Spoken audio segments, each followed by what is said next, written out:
بسم اللہ الرحمن الرحیم۔ السلام علیکم، میں سید انتخاب حیدر کاظمی ایک تاریخی جنگ جس کا نام ہے جنگ صفین بارے میں حضرت علی علیہ السلام کی کچھ شجاعت کے بارے میں آپ کو گواہی دوں گا۔ جنگ صفین پورے 18 مہینے جاری رہی۔ جنگ میں امیر المومنین علی علیہ السلام نے شام کے لشکروں کا مقابلہ کیا جن کی قیادت معاویہ اور عمرو بن ناس کر رہے تھے۔ ان دنوں معاویہ نے ایک خصوصی دستہ تشکیل دیا تھا جس میں 10,000 جنگجو شامل تھے۔ اس دستے میں شام کے دلیر اور جنگ عزما افراد کو شریک کیا گیا تھا۔ معاویہ نے اس دستے کو جنگ کی خصوصی تربیت دلائی تھی اور وہ ہر قسم کی جنگ کے لیے تیار تھے۔ حضرت علی علیہ السلام کی افواج پر کاری ضرب لگانے کے لیے معاویہ نے اپنے اس دستے کو حکم دیا کہ وہ پوری تیاری کے ساتھ علی کے لشکر پر حملہ کرے۔ معاویہ کا یہ دستہ آگے بڑھا۔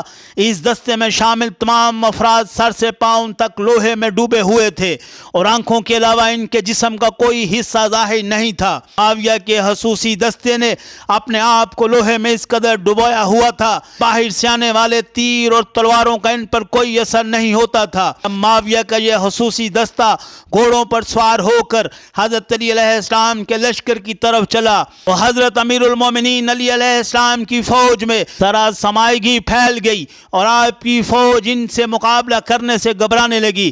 آپ نے خطبہ دیا اور لوگوں کو جہاد پر آمادہ کرنے کی کوشش کی، لیکن آپ نے محسوس کیا کہ فوج کے حوصلے پست ہو چکے ہیں۔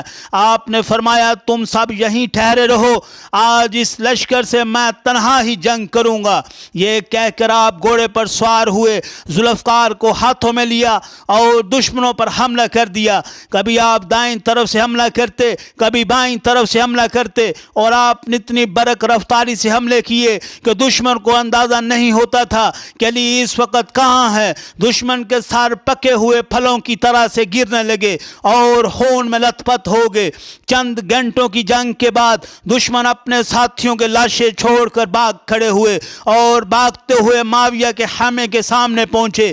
جب معاویہ نے اپنے خصوصی دستے کا یہ حشر دیکھا تو اس کی امیدوں پر گھڑوں پانی پڑ گیا۔ اس نے کہا تمہیں اس بدترین شکست سے کس نے دوچار کیا، اور یہ بتاؤ تمہارے مقابلے میں علی علیہ السلام کی کتنی فوج تھی؟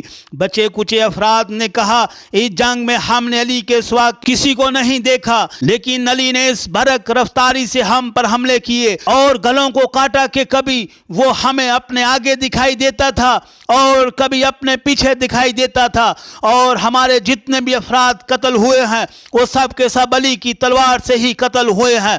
اور آج ہم نے دماد پیغمبر خدا صلی اللہ علیہ وآلہ وسلم کی اس شجاعت کو دیکھا ہے جس کا مثل نہ ہم نے اپنی زندگی میں دیکھا اور نہ سنا کہ کوئی اس جیسا ہو۔ الہی العالمین اللہم صلی علی محمد وآل محمد۔